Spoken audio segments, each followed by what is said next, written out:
دوستان یک نفس بر سخنم گوش کنید. غم و اندوه در این بزم فراموش کنید. بزم این گونه کدورت نزداید از دل. نظر جانبی یک سروی قباپوش کنید.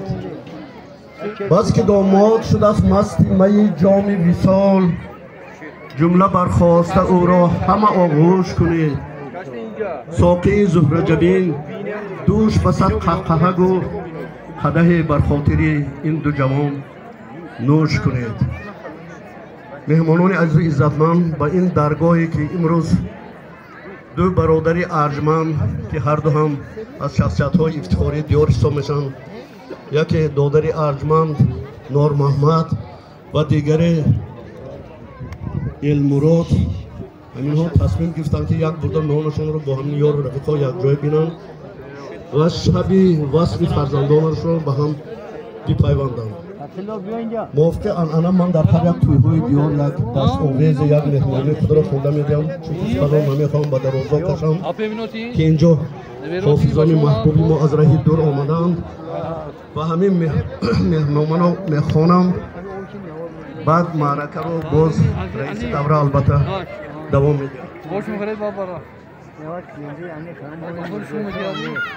اگر چند رسید فصل خزان ریز، دلی من از فرح گردیده لبریز. قدح پر کن آیا ساقی دوره، بینوشه میکنیم بزم فرح ریز. بیاید دوستان برده حمایان، کشادم نور محمد بهرتان خان.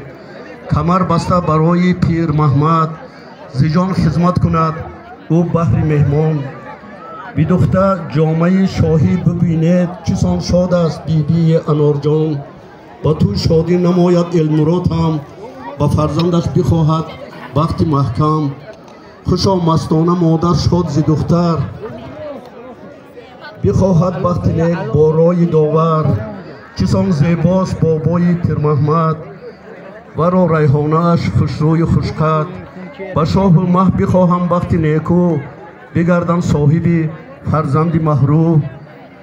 با توی آمد دو حافظ از رهی دور، یکی شهلا و دیگر از بهادر. برای ما بخوانند هر دو از جان، رسد آوازشان تا اوج کیهان.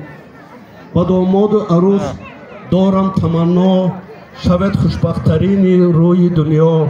با توی میرزا یوسف آمد غزل خان، نموده تبریکش را از دل و جان.